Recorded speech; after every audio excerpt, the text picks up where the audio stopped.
सती के विरह में शंकर जी की दयनीय दशा हो गई। वे हर पल सती का ही ध्यान करते रहते और उन्हीं की चर्चा में व्यस्त रहते।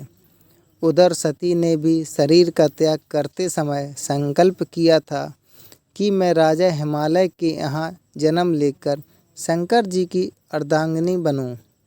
अब जगदम्बा का संकल्प व्यर्थ होने से तो रहा, वे उचित समय पर राजा हिमालय की पत्नी मेनका के गर्भ में प्रविष्ट होकर उनकी कोख में से प्रकट हुईं।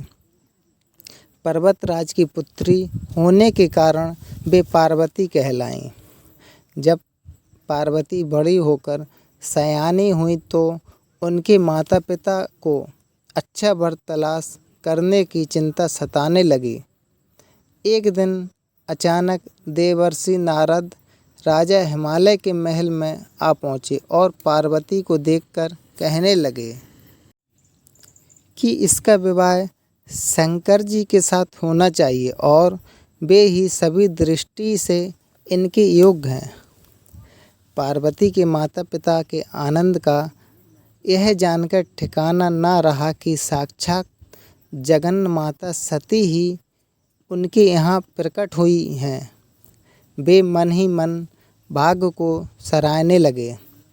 एक दिन अचानक शंकर भगवान सती के विरह में घूमते घूमते उसी प्रदेश में जा पहुँचे और पास के ही स्थान गंगावतरण में तपस्या करने लगे। जब हिमालय को इसकी जानकारी मिली तो वे पार्वती को लेकर शिव जी के पास गए। वहाँ राजा ने शिव जी से विनम्रता पूर्वक अपनी पुत्री को सेवा में ग्रहण करने की प्रार्थना की।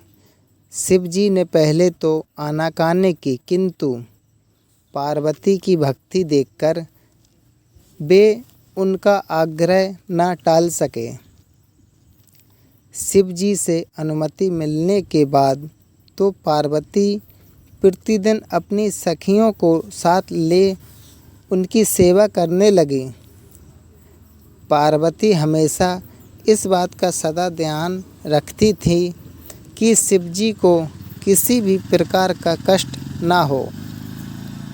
वे हमेशा उनके चरण धोकर चरणोपादक ग्रहण करती और पूजा करती।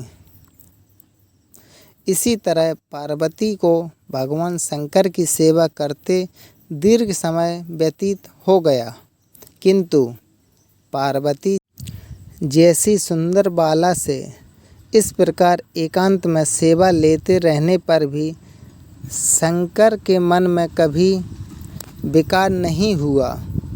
वे सदा अपनी समाधि में ही निश्चल रहते। उधर देवताओं को तारक नाम का असुर बड़ा त्रास देने लगा। यह जानकर कि शिव के पुत्र से ही तारक की मृत्यु हो सकती है, सभी देवता शिव पार्वती का विवाह कराने की चेष्टा करने लगे। उन्होंने शिव को पार्वती के प्रति अनुरक्त करने के लिए कामदेव को उनके पास भेजा, किंतु पुष्पायुध का पुष्प बाण भी शंकर के मन को विक्षुब्ध न कर सका। उल्टा कामदेव उनकी क्रोधाग्नि से भस्म हो गए।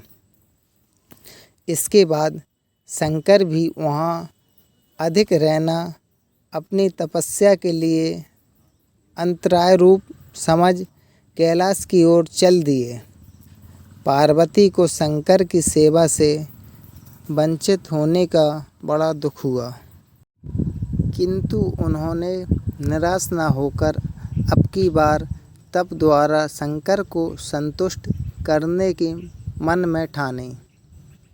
उनकी माता ने उन्हें सुकुमार एवं तप के अयोग्य समझकर बहुत मना किया। इसलिए उनका उमा ऊधन माँ तप ना करो नाम प्रसिद्ध हुआ। किंतु पार्वती पर इसका असर न हुआ। अपने संकल्प से वे तनिक भी विचलित नहीं हुईं।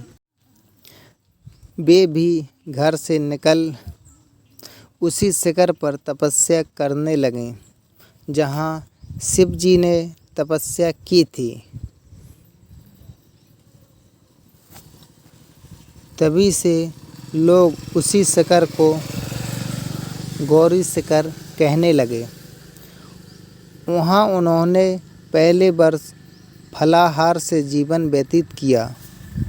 दूसरे वर्ष से पर्ण वृक्षों के पत्ते खाकर रहने लगीं और फिर तो उन्होंने पर्ण का भी त्याग कर दिया और इसलिए वे अर्पणा कहलाईं।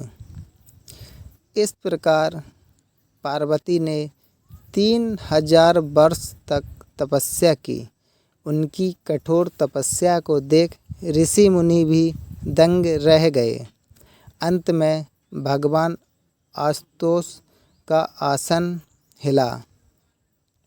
उन्होंने पार्वती की परीक्षा लेने के लिए पहले सप्तऋषियों को भेजा और पीछे स्वयं बटु वेश धारण कर पार्वती की परीक्षा के निमित्त प्रस्थान किया। जब इन्होंने सब प्रकार के जांच परख देख लिया कि पार्वती की उनमें अविचल निष्ठा है, तब तो वे अपने को अधिक देर तक ना छिपा सके।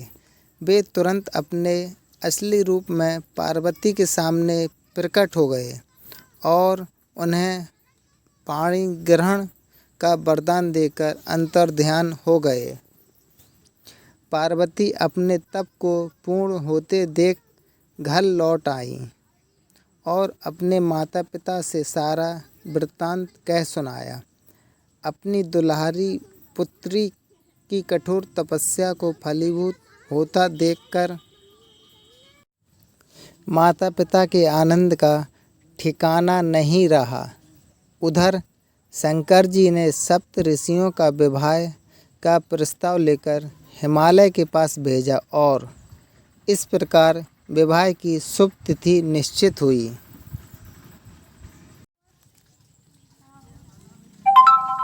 सप्त ऋषियों द्वारा विवाह की तिथि निश्चित कर दिए जाने के बाद भगवान शंकर ने नारद जी द्वारा सारे देवताओं को विवाह में सम्मिलित होने के लिए आदरपूर्वक निमंत्रित किया और अपने गणों को बारात की तैयारी करने का आदेश दिया।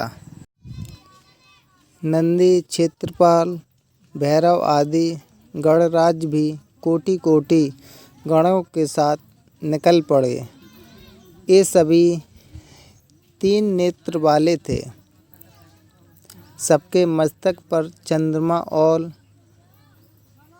गले में नीले चिन्ह थे। सभी ने रुद्राक्ष के आभूषण पहन रखे थे। सभी के शरीर पर उत्तम भस्म पुती हुई थी। इन के साथ शंकर जी के भूतों, प्रेतों, पिशाचों की सेना भी आकर सम्मिलित हो गई। इनमें डाकनी, शाकनी, यातुधान, बेताल, ब्रह्म राक्षस आदि भी शामिल थे। इन सभी के रूप, रंग, आकार, प्रकार, चेष्टाएं, वेशभूषा, हाव भाव आदि सभी कुछ अत्यंत विचित्र थे। किसी के मुख ही नहीं था और किसी के बहुत मुख थे। कोई बिना हाथ पैर के ही था तो कोई बहुत से हाथ पैर वाला था। किसी के बहुत आँखें थीं और किसी के पास एक भी आँख नहीं थी। किसी का मुख गधे की तरह, किसी का सिंहार की तरह, किसी का कुत्ते की तरह था। उन सब ने अपने अंगों में ताज़ा खून लगा रखा था। कोई अत्यंत पवित्र और कोई अत्यंत विवश तथा अपवित्र गणवेश धारण किए हुए था। उनके आभूषण बड़े ही डरावने थे। उन्होंने हाथ में नर कपाल ले रखा था। वे सबके सब अपनी तरंग में मस्त होकर नाचते गाते और मौज उड़ाते हुए महादेव शंकर जी के चारों ओर एकत्रित हो गए।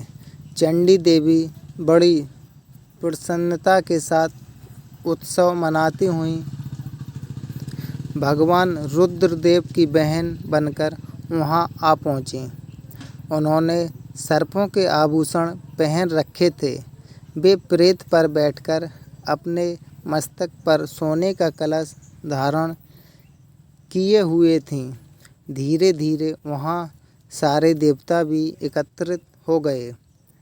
उस देव मंडली के बीच में भगवान श्री विष्णु गरुड़ पर विराजमान थे। पितामह ब्रह्मा जी भी उनके पास में मूर्तिमान वेदों, शास्त्रों, पुराणों, आगमों, सनकादि महासिद्धों, प्रजापतियों, पुत्रों तथा कई परिजनों के साथ उपस्थित थे। देवराज इंद्र भी कई आभूषण पहन अपने ऐरावत गज पर बैठकर वहां पहुंचे थे। सभी प्रमुख ऋषि मुनि भी वहां आ गए थे।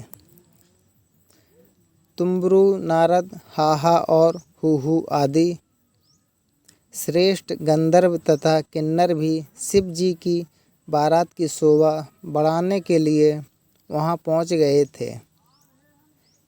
इनके साथ ही सभी जगन माताएं, देव कन्याएं, देवियां तथा पवित्र देव गंगाएं भी वहां आ गई थीं।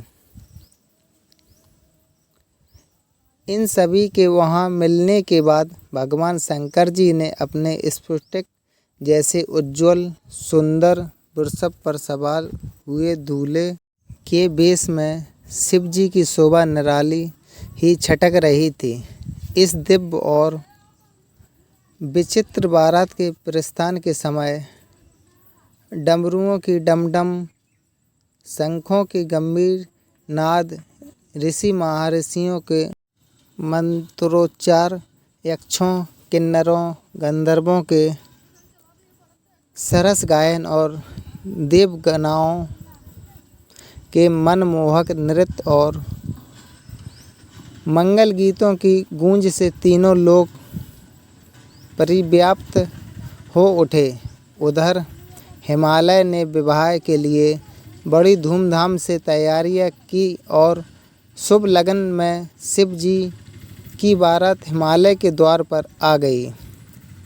पहले तो शिव जी का विकट रूप और उनकी भूत प्रेतों की सेना को देखकर मैना बहुत डर गई और उन्हें अपनी कन्या का पाणी ग्रहण कराने में आनाकानी करने लगी। पीछे से जब उन्होंने शंकर जी का करोड़ों कामदेवों को लजाने वाला 16 वर्ष की अवस्था का परम लावण्यमय रूप देखा तो वे देह गेह की शुद्धि भूल गई और शंकर जी पर अपनी कन्या के साथ ही अपनी आत्मा को भी न्यौछावर कर दिया। हर गौरी का विवाह आनंद पूर्वक संपन्न हुआ। हिमालय ने कन्यादान दिया। विष्णु भगवान तथा अन्य देव और देव रमणियों ने नाना प्रकार के उपहार भेंट किए। ब्रह्मा जी ने वेदोक्त रीति से विवाह करवाया। सब लोग अमित उत्साह से भरे अपने अपने स्थानों को लौट गए। कैसी लगी दोस्तों ये कहानी कमेंट करके ज़रूर बताएं और हमारे YouTube चैनल को सब्सक्राइब करें। जिससे आपको ऐसी ही धार्मिक कहानियाँ मिल सकें।